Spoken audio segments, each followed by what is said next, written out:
pense que nous pouvons dire que globalement nous avons joué un match assez particulier, assez difficile face à un adversaire qui, bien qu'éliminé, était très déterminé, mais aussi certaines circonstances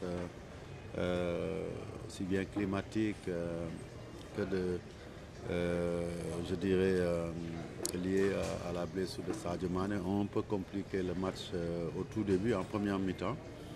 Mais l'essentiel a été fait avec cette égalisation de dernière minute.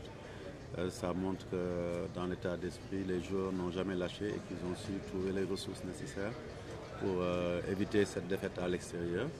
Et je pense que c'est aujourd'hui un bon point de prix si nous considérons que nous avons été menés pendant très longtemps en deuxième mi-temps et que quelque part, avec leur détermination, les joueurs du Togo ont tout fait pour nous compliquer la tâche et surtout, je pense sincèrement, auraient mérité une victoire sur ce match-là. Et ça nous permet juste de nous dire qu'en Afrique, aucun match n'est gagné à l'avance et que tous les matchs seront durs, quelle que soit la compétition et quels que soient les enjeux.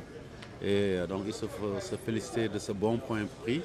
Quand on ne peut pas gagner dans certaines circonstances, surtout à l'extérieur, on doit pouvoir préserver l'essentiel qui est donc le point du match nul. Et surtout, il s'agit maintenant d'en tirer les leçons afin de terminer cette phase de groupe des éliminatoires en beauté à Dakar, en essayant de tout faire pour gagner devant notre public.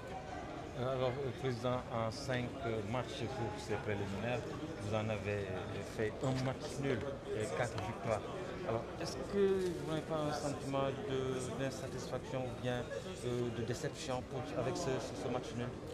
Non, pas du tout. Attention, hein, gardons notre humilité. C'est notre problème avec le Sénégal. Très souvent, les attentes sont très élevées, c'est logique, mais aussi respectons nos adversaires. Sachant que gagner à l'extérieur, ça ne court pas les rues. Nous avons pu faire l'essentiel, justement, vous-même vous l'avez dit, en gagnant nos 4 premiers matchs, en nous qualifiant. Je ne pense pas que quelque part nos joueurs aient levé les pieds. C'est juste que ce match a été assez particulier dans son déroulement. Et comme je l'ai dit, nous n'avons pas à être, je pense, déçus par rapport au fait de ne pas avoir fait un carton plein. 13 points aujourd'hui, alors que le deuxième est à 5 points. Ça montre que c'est une poule que nous avons dominée de bout en bout. Et surtout, nous gardons notre invincibilité. On ne gagnera pas tous les matchs, il faut que tout le monde en soit conscient. Mais l'essentiel dans ces compétitions-là, c'est d'aller au bout et surtout d'obtenir le résultat escompté qui était la qualification avant l'heure. Après, je pense qu'aujourd'hui, comme je l'ai dit, il n'y a plus de petites équipes. Il faut juste des équipes à jouer et à battre quand il le faut. Et aussi, dans certaines circonstances, prendre le meilleur qu'on peut attendre d'un match comme celui d'aujourd'hui. Et pour ça, je pense qu'on doit se féliciter quand même d'être l'une des équipes en Afrique qui, généralement, dans les matchs éliminatoires, arrive à faire le plein de points ou presque le plein de points. Et ça, je pense que c'est le mérite. Et donc, on ne doit pas l'oublier au détour d'un match nul à l'extérieur. Nous avons tellement habitué maintenant les gens à gagner partout en Afrique que tout le monde attend les 3 points de la victoire. Le Togo est en train de bien terminer ces phases éliminatoires. Ils avaient mal débuté, très mal, mais ils sont allés gagner à l'extérieur au Congo récemment. Et là, ils nous ont tenu tête pendant 92 minutes. Donc je pense qu'il faut aussi leur donner leur part de mérite dans ces résultats.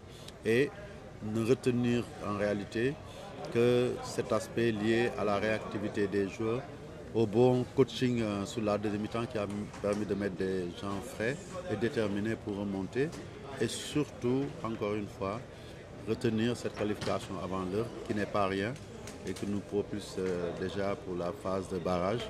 Et encore une fois, j'insiste là-dessus, c'est en gardant la tête sur les épaules, en gardant beaucoup d'humilité, mais en étant plus combatif et aussi plus présent dans le terrain que nous pourrons atteindre l'objectif qui est de gagner tout le temps en Afrique et dans le monde.